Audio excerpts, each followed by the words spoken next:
Ang kwentong ito ay hango sa totoong buhay. Karanasan ito ni Suping. Taong 1983. Dagumbaan, Bukidnon.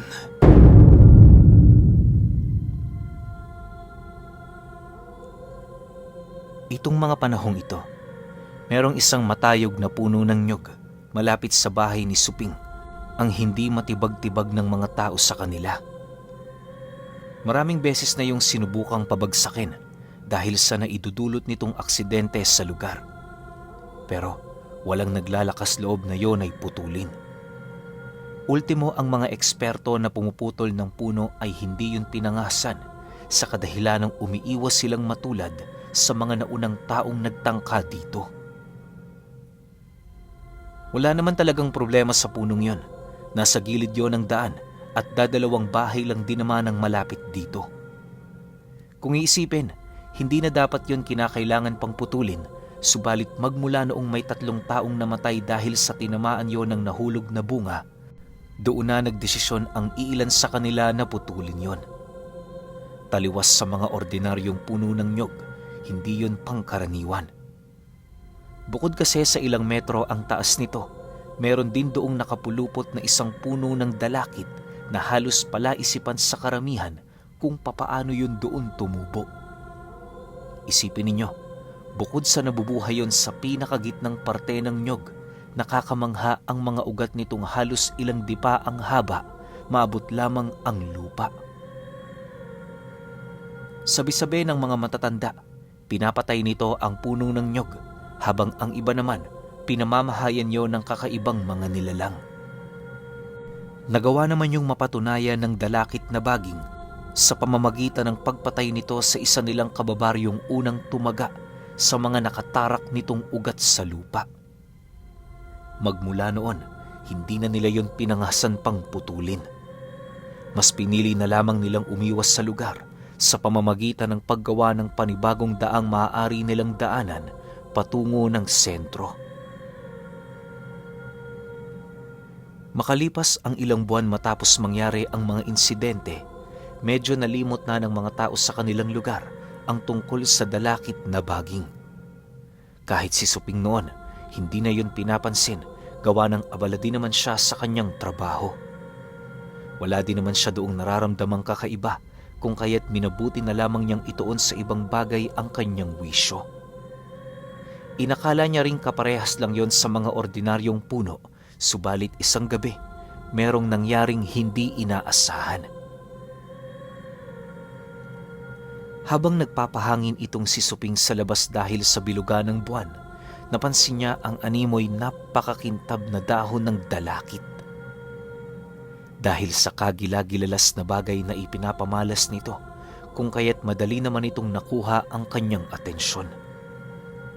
Sa halos ilang minuto niya doong pagmamasid, kitang-kita niya kung papaano gumalaw ang puno sa pamamagitan ng paghaba ng ugat nito at pagkakaroon nito ng isang maliit na tangkay kung saan doon umuusli ang namumula nitong bagong usbong na dahon na pinaglitawan naman ng bulaklak na kulay puti.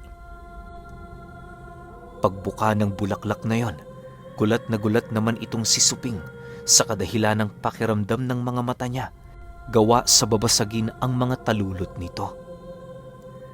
Maya-maya pa, hindi niya napansin ang kanyang sarili na habang nagpapahinga siya, yun na lamang ang nag-iisang bagay na pinagmamasdan niya. Pagbalik ng kanyang wisyo sa kanyang katawan, inakala niyang nananaginip siya, pero sa muling pagsilay niya sa nyog, patuloy niya pa ring nasisilayan ang napakaliwanag na talulot nito. Dala ng pagkabighani noon ni Suping sa bagay na kanyang nasilayan, nabuo sa kanyang isipan ang hangaring kinakailangan niya yung makuha. Hindi niya mawari, pero pakiramdam niya may mahalagang mensahe ang nais ilahad sa kanya ng bulaklak. Matapos niyang pag-isipan ang mga bagay-bagay, agad naman siyang tumayo para lapitan ang nyog. Pagharap niya rito, 3 beses muna niyang tiningnan ng tuktok na para bang humihingi ng pahintulot. Pagramdam niyang wala ng panganib sa paligid, doon na niya inumpisahan ang pag-akyat dito. Nang marating na niya ang kalagitnaang parte ng nyug, bumungad sa kanya ang katawan ng dalakit na merong mga yelong nakadikit. Napakalamig sa lugar na yon. Animoy hindi ito saklaw ng klima sa kanilang baryo. Bagaman nanginginig na noon ang kanyang katawan, nagpatuloy siya sa kanyang pag-akyat hanggang sa marating na niya ang kinaroroonan ng tangkay at bulaklak. Para hindi masira ang mga talulot ng bulaklak, minabuti niyang putulin yun sa tangkay nang sa gayoy madali niya yung mahawakan habang bumababa. Bago niya yun napagpasyahang putulin, muli siyang humingi ng paumanhin sa kung sino mang nilalang na nagbabantay sa lugar. Bagaman pakiramdam niya noon para siyang nasisiraan ng bait, minabuti niya pa ring sundin ang sinasabi ng kanyang damdamin. Sa pagbaba ni Suping sa nyug, dali-dali naman niyang tinahak ang daan patungo sa loob ng kanyang bahay. Mula roon, walang sawa niyang pinagmasdan at hinawak-hawakan ang bagay na kanyang nakuha na parabang tuwang-tuwa siya rito. Maya-maya pa, pagtungtong ng 10:00 ng gabi, laking gulat na lamang niya nang biglang tumiklop ang bulaklak ng dalakit. Nag-umpisa na ring bumalik sa kulay berde ang mga dahon nito at kasabay nito ang pagkakaroon nito ng usok na dahan-dahang pumuporma sa nilalang na animoy kawangis ng isang tao. Pagbungad ng nilalang na yun sa harapan niya, doon niya nasilayan ang malausok nitong anyo na halos walang pinagkaiba sa kanyang postura at itsura. Halos kung titingnan mo ito, para talaga yung kambal ni Suping. Ang kaibahan lang, bukod sa mga sumusunod na usok nito sa katawan, meron itong kulay itim na balat at tig-10 mga daliri sa bawat kamay. Kulay asul din ang mga mata nito at meron yung kayumangging buhok sa ulo. Ang mas labis niya pang hinangaan sa nilalang na yon ay ang mga kasuotan nitong animoy hinabi gamit ang mga gininto ang buhok ng tikbalang. Pagtitigan nilang dalawa, agad namang lumapit ang nilalang na yon para magpakilala. Inilahad din ito sa kanya na ito ang gabay ng mutya ng dalakit na hinahawakan niya. Sa pagpapatuloy ng kanilang pag-uusap, doon na pag-alaman ni Suping na matagal na palang pinagmamasdan ng nilalang na yon ang kanyang kilos. Nang mapatunayan itong may busilak siyang puso, nagdesisyon na yung siya ang pamamanahan ng mutya ng dalakit na baging. Ginawa ito ng nilalang upang sa oras na matapos ng magampanan ni Suping ang kanyang tungkulin sa mutya, magkakaroon na yon ng kalayaan para lumipat sa ibang lugar. Ayon sa gabay nito, hindi aalis sa nyug na yon ng baging hanggat hindi tinatangan ng isang ordinaryong tao ang mutya nito. Kagaya ng mga bubuyog na nagdadala ng butil ng mga bulaklak, ganun din ang gagawin ni Suping. Dagdag pa nito na huwag siyang mabahala sa anuman ang kanyang kahaharapin, gawa ng sa anumang paraan, hindi siya pababayaan ng kanyang mutyang tinatangan. Dahil sa mga bagay na inilahad nito sa kanya, wala naman siyang nagawa kundi ang sumang-ayon. Sa isip-isip niya, mas mainam namang tanganin niya ito nang sa gayoy maging malaya na ang kanilang baryo sa takot at kapahamakan.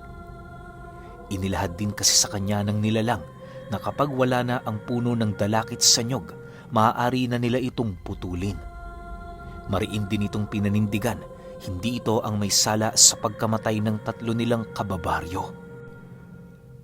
Aksidente lamang ang nangyaring yon, buhat sa nagkataon lang napapahulog na noon ang bunga ng nyog mula sa pinagkakapitan nito. Nang marinig naman yon ni Suping, napangiti lang naman siya habang sumasagot dito ng, "Mabuti naman, akala ko kasi yung dalakit ang pumatay sa 3 yun eh. Dahil sa insidente, napagkamalan pa kayong mga masasamang uri ng engkanto." "Wala yung kaso kung ano man ang tingin nila sa amin. Ang mahalaga, magampanan ko ang tungkulin bilang gabay ng mutya.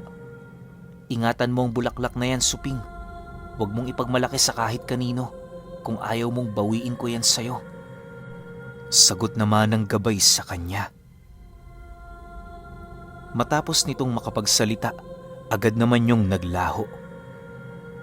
Bagaman bumalik na sa normalang paligid, patuloy niya pa ring pinagmamasdan ang bulaklak at ang tangkay nito.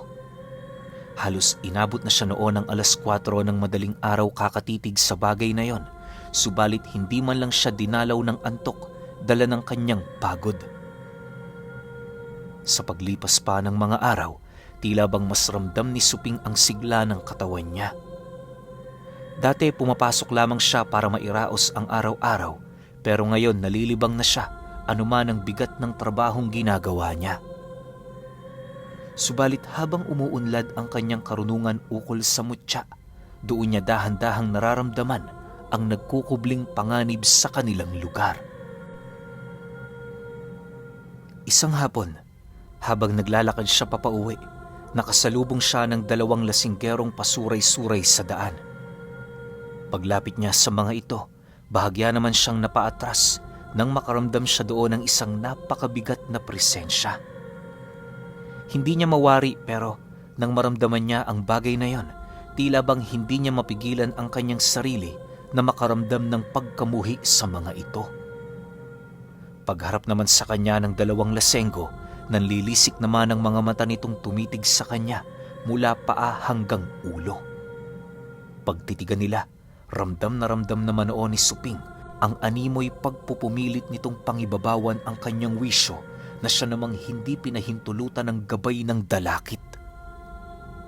Matapos ang pangyayaring yon, ngumisi lang naman ang isa sa mga lasinggero habang sinisenyas kay Suping ang mga daliri nito na animoy nagbababala. Makalipas pa ang ilang minuto, nang akmang tatalikod na ang mga ito, buong tapang naman niya yung kinumpronta sa pamamagitan ng pagtatanong dito ng, "Ramdam ko ang presensya ninyo. Hindi kayo mga ordinaryong tao. Ano ba kayo? Aswang? Engkanto? O mangkukulam?" Matapos namang marinig ng 2 ang kanyang naging tanong, bakas sa pagmumukha nito ang animoy hindi pagkagalak sa mga bagay na kanyang inilahad. Sa muli nitong pagharap sa kanyang kinaroroonan, nasipat naman niya ang isa sa mga itong nakangisi habang sumasagot ng, "Mga aswang kami. Ano ba ang problema mo? Bakit hindi ka nalang umuwi ng payapa?" Pagkarinig ni Suping sa sinabi nito, walang pagdadalawang isip naman niyang kinumpas ang kanyang mga kamay habang pabulong na inuutusan ang 2 na sumunod sa kanya. Sa isang iglap, naglaho na lamang ang wisyo nito sa kanilang mga katawan na siyang naging sanhi upang sumunod yun kay Suping na parabang mga utusan. Pagdating nila noon sa isang patag na lugar malayo sa baryo, doon pa lamang niya ibinalik ang wisyo nito. Dahil sa kanyang ginawa, hindi maipagkakaila ng 2 ang labis nilang pagkagulat sa lugar na napuntahan nila. Bagaman hindi yun nagsasalita, kitang-kita ni Suping ang mga aksyon nito na parabang gulat na gulat at nagtataka. Upang hindi na yon magtanong sa kanya, inilahad niya dito ang tungkol sa mga nangyari kanina. Ipinagbigay alam din niya ang tungkol sa kanyang hangarin kung bakit niya yun isinama sa lugar na yon. Matapos namang mapag-alaman ng mga aswang ang kagustuhan niyang lumaban, hindi na nagdalawang isip ang 2 na magbigkas ng mga engkantasyon habang nagpapahid ng mga daladala nilang langis sa katawan. Sa loob ng 3 minuto, kitang-kita ni Suping ang pagpapalit anyo ng mga ito. Pagtitig ng mga nanlilisik nitong mga mata sa kanya, agad naman niyang tinawag ang gabay ng mutya na siyang naging sanhi upang dalhin sila nito sa isang dimensyon na papabor sa kakayahan niya. Taliwas sa mga pangkaraniwang mutya na nagbibigay lakas sa mga nagtatangan nito, ang mutya ng dalakit may kakayahang baguhin ang anumang sitwasyon para pumabor sa pinagsisilbihan nito. Sa loob ng lugar na ginawa ng mutya, magagawa ng nagtatangan ang mga bagay na hindi pangkaraniwan. Wala ring kakayahan ng kahit na sinong tinawag sa lugar na yon na tumakas, gawa ng tanging mutya lamang ng dalakit ang nag-iisang susi nito papalabas. Habang umiikot ang kanilang paningin sa lugar, doon nila nasilayan ang dami ng puno ng nyog na mayroong mga dalakit na baging sa katawan nito. Kahit nakakaramdam na ng kakaiba noon ang kanyang mga kalaban, nagpumilit pa rin yung sumugod sa kanya, subalit sa kasamaang palad, bago pa man sila magkalapit, nagawa na silang harangin ng gabay nitong nag-anyong tigre na mayroong 5 sungay at buntot na gawa sa pinakamakamandag na ahas. Pag-atungal ng gabay ng dalakit sa mga nilalang na yon, ramdam na ramdam ni Suping ang animoy pagkasindak ng mga ito. Imbis na umatake yun sa kanya, pinili nitong tumakbo sa kung saan-saang lupalop ng lugar para magtago. Subalit alinsunod sa kakayahan ng mutya, ang paligid na kinaroroonan nila umaayon lamang sa kagustuhan niya. Hindi naglaon, nagawang maibalik ng mga baging ang 2 aswang nang nakagapos mula ulo hanggang paa. Ano man ang gawin nilang pag-atungal at pagpupumiglas, hindi yun sapat para sirain ang malabakal na baging na nagtali sa kanilang katawan. Nang mapagtanto ng mga itong wala na silang pagpipilian, bakas sa mga mata nito ang pag-iyak na animoy humihingi ng tawad. Maya-maya pa, pagbalik ng gabay ng dalakit sa orihinal nitong anyo, inabisuhan naman siya nitong utusan ng mutya na igapos ang 2 aswang sa puno ng nyog bilang parusa sa mga ito. Sa loob ng 100 taon, mananatili sila sa lugar na yon, naghihintay ng wakas ng kanilang paghihirap. Matapos naman yung marinig ni Suping, inutusan niya ang mga dalakit na baging na sundin ang hangad ng gabay nito. Pagpakawala naman niya ng kautusan mula sa kanyang bibig, agad naman yung isinakatuparan ng mga punong kanyang inutusan. Nang mapagtanto naman niyang nasa maayos na ang lahat, minabuti na nilang bumalik sa mundong kanyang tinitirhan. Pagbalik ng kanyang wisyo sa lugar na kanilang pinuntahan, napansin naman niyang kahit katiting na bakas ng aswang sa paligid, wala siyang nakita. Yung mga naiwang bakas nito, unti-unti na ring ibinabalik ng kalikasan sa pamamagitan ng pagpapatay ng mga naapakan nitong damo. Lumipas pa ang ilang minuto, pinili na niyang umuwi para magpahinga. Habang binabagtas nila ang daan, tuwang-tuwa naman siya noon sa kadahilanang doon pa lamang niya naunawaan ang totoong kakayahan ng mutya ng dalakit na baging. Dahil sa pambihira nitong kapangyarihan, kung kaya't hindi maipagkakaila ni Suping ang hangarin niyang muling makipaglaban. Sa paglipas pa ng mga araw, wala siyang ibang pinagkaabalahan kundi ang maghanap ng mga aswang sa baryo. Gabi-gabi noon naglilibot siya pero wala talaga siyang nakakasalubong. Dahil dito, minabuti niyang magtanong sa gabay ng mutya upang magkaroon naman ng kaliwanagan ang kanyang isipan. Dahil sa ipinamalas mong kakayahan, walang magpaparamdam sa inyong baryo sa loob ng 6 na buwan. Sapat na ang naramdaman nilang presensya para umiwas dito. Kung gusto mong makahanap ng katunggali, pumunta ka sa susunod na baryo.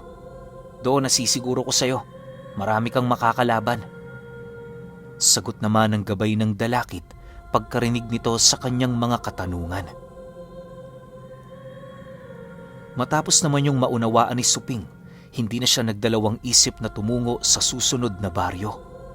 Ginawa niya yon para makahanap ng kanyang katunggali.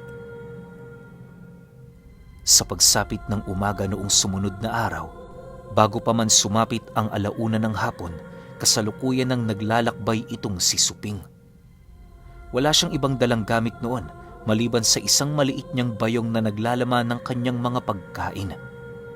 Nagdala din siya ng kakarampot na halaga ng salapi, gawa ng kapag may matipuhan siyang bilhin sa lugar na yon, may mahuhugot siya. Makalipas lamang ang ilang minutong paglalakad, nadapo na nga siya sa baryo. Pagdating niya noon sa sentro, bumungad sa kanya ang mga taong abalang-abala sa pamimili ng mga kinakailangan nila. Hindi naman niya yun gaanong pinansin, gawa ng ang hinahanap niya, katunggali laban sa kanyang mutya. Pagdating niya sa dulong parte nito, doon bumungad sa kanya ang isang malaking bahay na pinagpupugaran ng mabigat na presensya. Hindi pa man siya gaanong nakakalapit, ramdam na niya na meron doong mga nilalang na maaari niyang kalabanin. Sa pagdating niya sa harapan ng pinto, kampante naman siyang kumatok dito na para bang kilala niya ang mga nakatira doon. Maya-maya pa, nang bumukas na ang pinto, doon niya nasilayan ang isang matandang lalaki na merong nangingitim na mga ngipin. Ang hininga nito, maihahalin tulad mo sa baho ng labi ng isang dagang ilang araw ng inuuod. Habang nakatitig yun sa kanya, pansin na manoon ni Suping ang animoy pagbuka-buka ng bibig nito na para bang merong inuusal. Inaasahan na niyang naglalagayo ng mga bakod at puder sa katawan, kung kaya't ang ginawa niya, tapatang inilahad dito ang kanyang pakay. Hindi na siya nagdalawang isip na hamunin ng matanda ng isang duelo na siya namang agad nitong sinang-ayunan. Matapos nitong sumang-ayon, inilahad din ito sa kanya. Matagal na nitong pinaghahandaan ang pagdating niya. Nang marinig naman yun ni Suping, ngumisilang naman siya habang inilalahad dito ang lugar na paglalabanan nila. Bagaman alam niyang hindi pangkaraniwang matanda ang kanyang hinamon, nasisiguro niya pa ring mananalo siya dahil sa kalibre ng mutyang kanyang dala. Sa pagsapit ng takip silim, hindi pa man tuluyang lumulubog ang araw, nasipat na niya ang matandang naglalakad patungo sa lugar na kanyang pinagpapahingahan. Paglapit nito, agad naman niyang napansin ang dalawa nitong kasamang dalaga. Inaasahan niyang may pakinabang ang dalawang yun sa matanda, gawa ng alam niya sa kanyang sarili, hindi yun magsasama ng mga tauhan nito kung wala naman yung silbi. Sa pag-uumpisa ng kanilang duelo, agad namang binarag ni Suping ang nilalang patungo sa dimensyong kanyang natipuhang pagganapan ng parusa dito.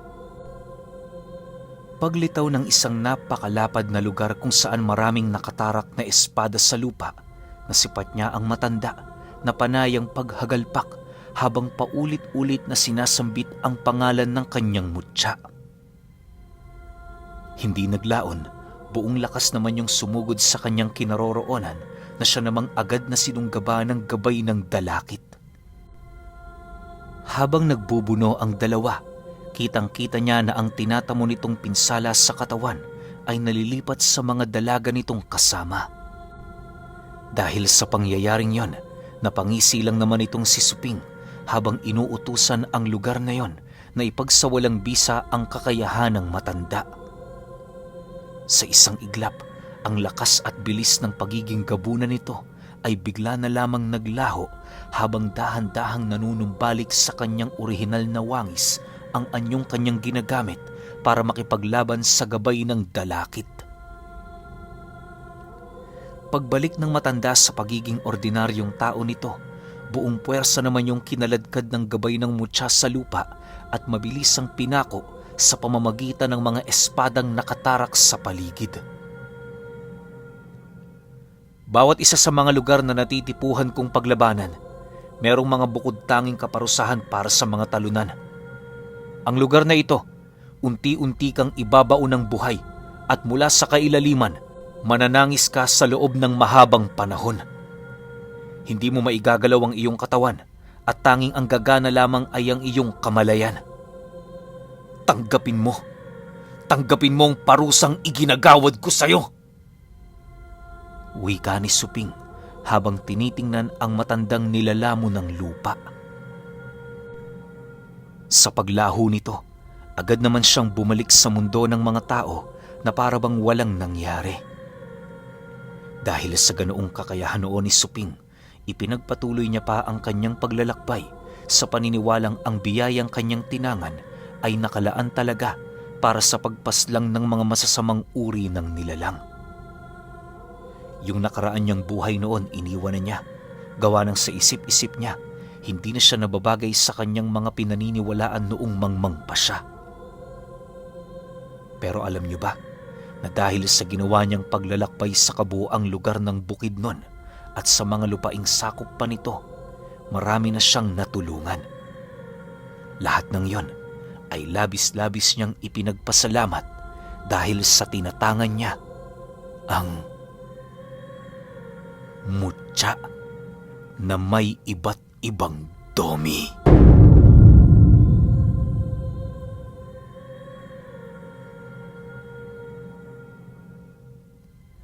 Okay, opinyon ko sa kwento. Grabe, sobrang angas naman ang kwento nito ni Suping. Sobrang ganda nito, no? Kung naging series to, kung sakasakali.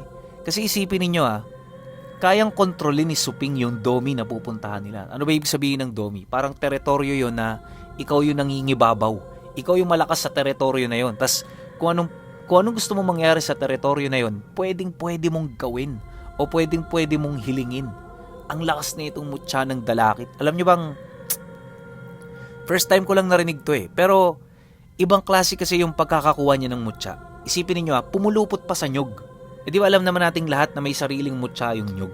Tas sa puno mismo ng nyog, merong 5 klase ng mutya. Tapos papatungan mo pa na itong mutya ng dalakit na pumulupot doon. Sobrang angas nun. Sayang lang no, isa lang yung kwento natin pero siguro kung series to, marami pang pinaliwanag na klase ng domi yung mutya ng dalakit. Pero para sa akin lang to sobrang bitin ako sa kwento na to. Sana lang talaga meron pa tong ibang episode, no? Yung nag-send nito, baka naman. Pero kayo pa rin. Kung may opinion kayo sa kwentong ito, comment nyo lang sa baba. Yun lang. Hanggang sa susunod na kwento. Salamat.